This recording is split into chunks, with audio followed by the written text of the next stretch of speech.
a comedian, a radio host, an author, an all-around super smart and super funny guy, and a fellow TYT Network member, the great Jimmy Dore.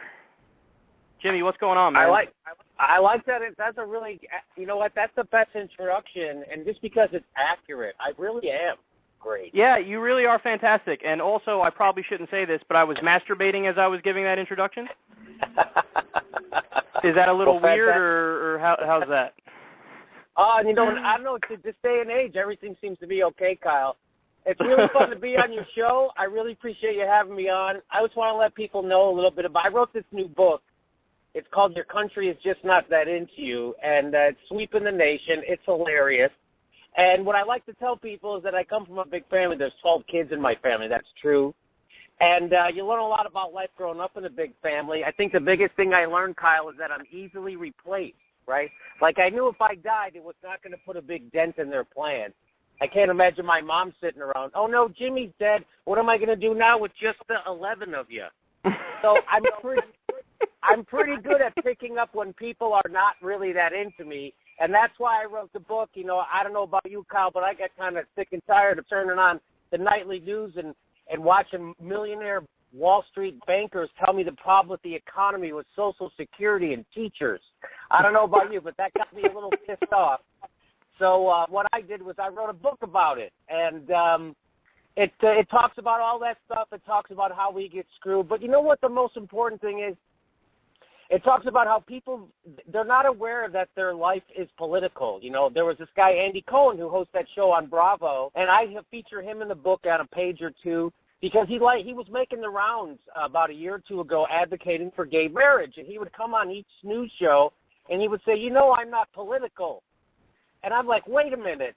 You're a gay guy who hosts his own network show. That's a political statement right there. You can't help but be political. You go, I'm not political. Yes, except for that one issue, you know, gay rights that seems inextricably tied to every other goddamn issue in the nation. Except for that, I'm not political. So that's what I like to put, the imprint I like to leave with people is everything's politics. If you want to get married, that's politics. If you want to go to your kid to go to a good school, that's politics. If you want to be able to get high without going to jail, that's politics. If you want the pothole fixed in front of your house, that's the government, that's politics.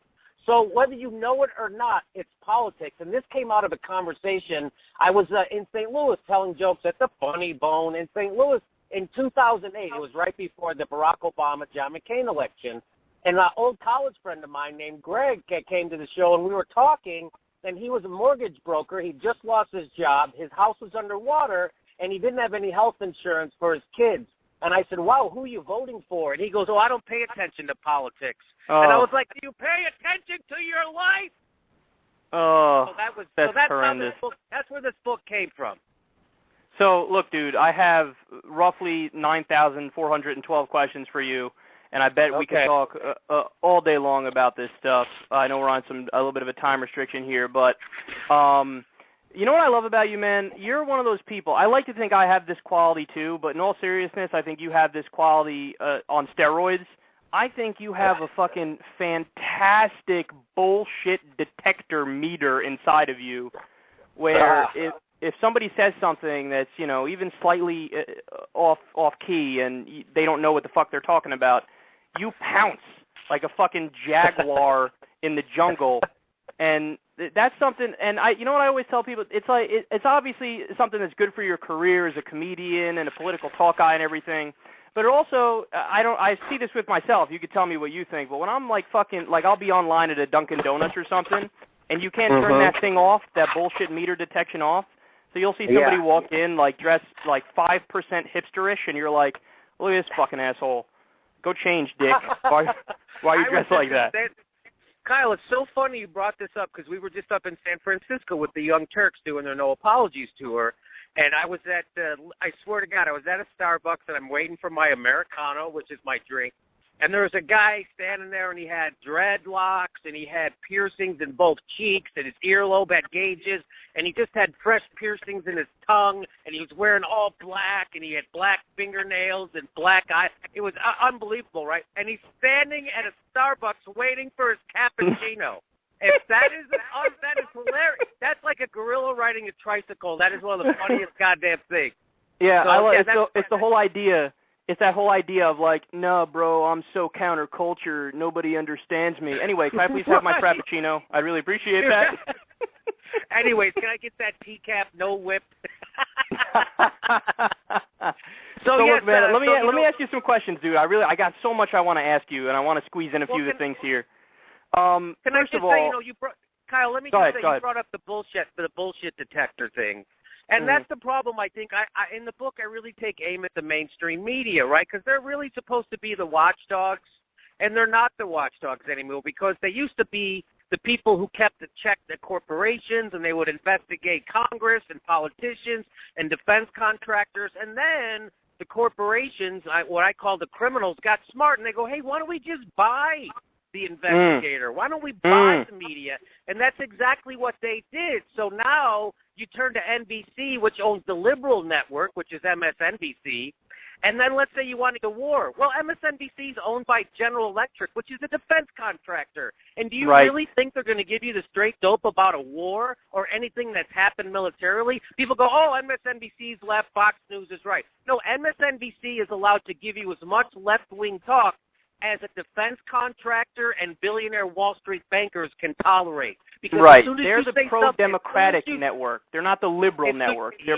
pro-democratic party, and the Democratic Party is just as pro-Afghanistan war, just as pro-drone strikes, just as pro-military-industrial complex, because they fucking are the military-industrial complex like you just described. And people forget, and I mentioned this in the book, is that in the run-up to the war, there was a guy on MSNBC who was anti-war, and he had the number one, Phil Donahue had the number one rated show on the network, and they fired him for poor ratings. That's right. That's what they do. They'll lie. Right. That's so when people say MSNBC is left, but that's bullshit. They're both corporate, mainstream bullshit inside the Beltway, fucking common conventional wisdom. You're never going to, and that's why people come to people like you, Kyle, and they come to people like Cenk Uygur at the Young Turks, and they come to me at the Jimmy Dore Show and my new book, Your Country is Just Not That Into You. Because here's our economy, right? And what Brian Williams will tell you is that he likes to play it right down the middle. He was just on Jimmy Fallon the other night, and he goes, I like to play it right down the middle. Really? The news there's two sides to the truth? I thought that was just the truth, Brian, then I'll fucking play the sides. And when he says play it, he doesn't even mean playing it, because what he just means is he's writing down and repeating talking points from whoever can issue a press release or hold a press conference. Brian Williams was a newsman in England where they have 3 political parties. How is he going to play it down the middle over there?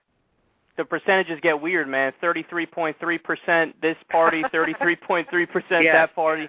Yeah, it's the idea of objectivity versus neutrality. And what's happened is networks like CNN and like the nightly news, they've latched on to this model of 50-50 journalism. And what they're missing is neutrality is not objectivity. If somebody comes along and says evolution is true, that's correct. If somebody says creationism is true, that is wrong. So to report that as let's hear both sides and debate it is doing a disservice to the listener, because one side is right and one side is wrong, and you're not fucking telling them that. Yes. Well, how do you just want to say to the people on CNN, how does it make you feel that people who watch your news network are dumber afterwards?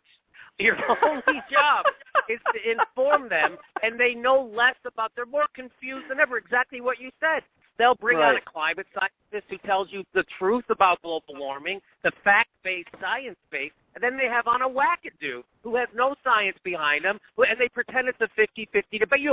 Cenk Uygur likes to say you couldn't report sports this way. You couldn't say, hey, the Cubs played the Pittsburgh Pirates last night. The people in Chicago say they won. The people in Pittsburgh said they won. I guess we'll never know the answer. But that's how that's how they report the news, and that's what they call covering both sides. As if there's 2 sides to the fucking truth.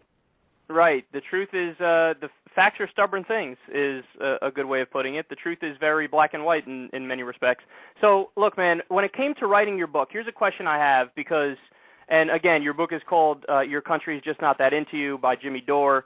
Look, I'm telling everybody right now, definitely go pick this thing up. Anybody who watches my YouTube channel knows I got a big-ass bookshelf behind me to make me look smart as I talk about stuff. And I'm definitely going to go ahead and add your book there because I listen. I go to jimmydoorecomedy.com all the time. I've listened to your show many times. I've seen your Comedy Central stand-up special. You're clearly a brilliant dude. And my question is this, man. When it came to writing the book, because you could tell me how you are, but I think of you in a very similar way as I think of my own abilities when I do like my talk show and everything, how I'm good when I'm talking, like my cadence is for talking, but when it comes to writing, all of a sudden I morph into like a fucking 12-year-old toddler with IQ problems.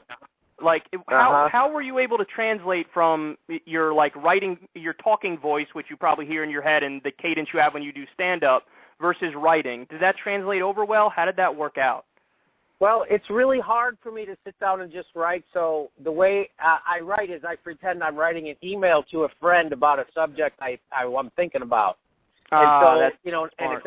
and it doesn't have to be good. It doesn't have to be bad. It's just what I'm thinking, and I'm writing it to my friend. And usually I'm emailing it to one of the writers for my show. And so, you know, I'll send it, and I'll say, here's what I'm thinking about this topic. And then when I look at it, I'm like, oh, okay, there's some good ideas there. I'll move that over there, move that over there, and then I got a good paragraph or two. And so that's basically how it's said. You know, so you can't judge it when it's coming out. You try to write it bad on purpose, and good stuff comes out. So it's that you free yourself from connections to an outcome. I know this is boring for people who aren't writers, but that's how I do it. I just sit down and pretend I'm writing an email. And by the way, man, your podcast with all the calls, I mean, everybody probably loves those calls. What's his name? Mike McRae, who does the voices. Mike McRae, the most outstanding impressionist in the entire world. Unbelievable, man. Dude, it's amazing. He did George Clooney last week on the show. He does Mel Gibson. He does Bill O'Reilly. The first time I had Bill O'Reilly, everybody at KPFK in Los Angeles came up to me, how'd you get Bill O'Reilly on your show? I'm like, no, that's my friend. Chris Christie. His Chris Christie is awesome too. Yes, he does Chris Christie as Tony Soprano, which was prescient, which was way ahead of its time, right? Which was great. So what I like to tell people in the book is, you know, I give examples, but I do it with jokes. Like I talk about how, like there's a chapter in the book called "Hey Asshole," and it's about every news person who said something stupid, and I break it down. Chris Matthews to Bill O'Reilly to Brian Williams, right?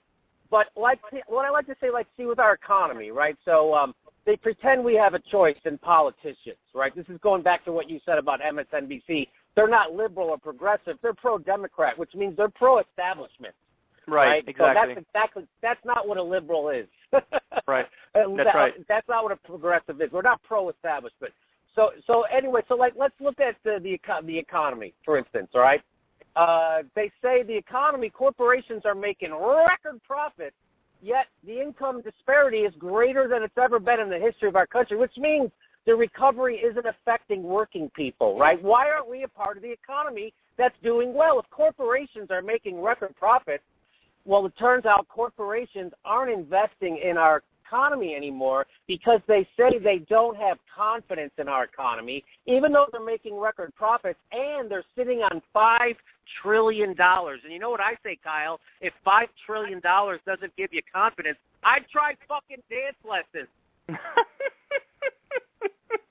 So that's the kind of stuff you get in the book. I tell you about an idea, and then I give you a joke about it, and it's a fun read. It's everything that I ever wanted my book to be. So I'm really happy about it. It's doing well. It was number 5 the other day on political books. So I was really happy about that. And you know, it also comes from my brother's a teabagger, and you know, he's a good guy, but he makes about $50,000 a year. He watches too much cable news, and he ends up worrying about the estate tax. That's a true thing. One day I was at my brother's house, Kyle, out of nowhere, he goes, hey, we got to get rid of that estate tax. I'm like, sure, Danny, what the fuck are you talking about? He goes, that's if you die. He says, that's if you die and you have millions of dollars, the government just takes half of it. And I was like, that's horrible. Let me know when that becomes a problem, Until then, maybe you should turn off your AM radio and get invited to your own fucking life, all right? Yes, the estate tax sucks, but I'm pretty sure estates don't have 2 cars that don't work on the front lawn. You should be worrying about the T-shirt tax at Walmart, you dickhead. So anyway, yeah, as Bill Maher likes to say, who better to tax than rich dead people? Yes. There's no better group to tax. Can you believe they had a debate, and this is how corrupt Congress is, and how bought they are.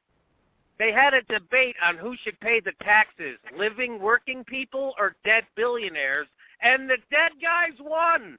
Yeah, that's how strong so money is from the grave. Money comes out of the grave and affects our politics.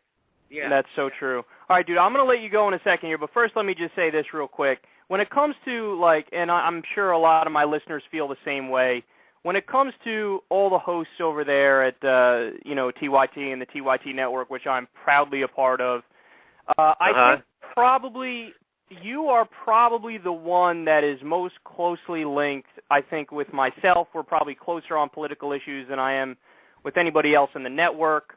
And you're probably one of the truest, strongest progressive voices out there. And just to give a few examples here, man, I remember I was fucking screaming and banging my head against the wall and going nuts when the whole Syria situation arose, and all of a sudden we had people who are like on-the-fence liberals who were considering, well, maybe we should go in and maybe we should do something with Assad and do this. I'm screaming, no! They didn't know the details. They didn't know that, hey, man, look, maybe the FSA, they're a good rebel group, but guess what? ISIS, which is a group that's worse than Al-Qaeda, and they're jihadists. They're also fighting as rebels. If you get rid of Assad, maybe ISIS takes over. Maybe Syria becomes fucking Al-Qaeda-stan. What the fuck business is it of ours anyway? And you were one of the few voices who was also screaming this on the Young Turks main channel, fending off people who are brilliant guys, but they were just a little off on this one, people like Cenk and others who were like questioning whether we should go in.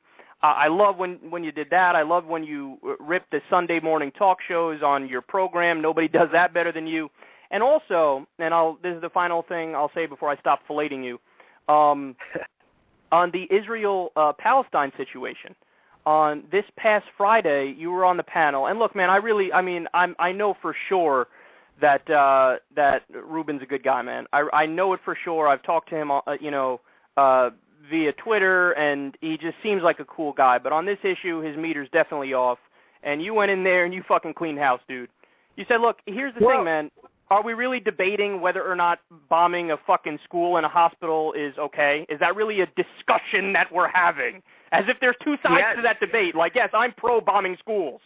And you laid it down in the way that people should lay it down in terms of context and perspective and saying, look, this is not a debatable one. We can have conversations on other things. This is not a debatable one. Let's stop fucking rationalizing and doing a tap dance and saying that, well, maybe it's okay in this situation because of this and that.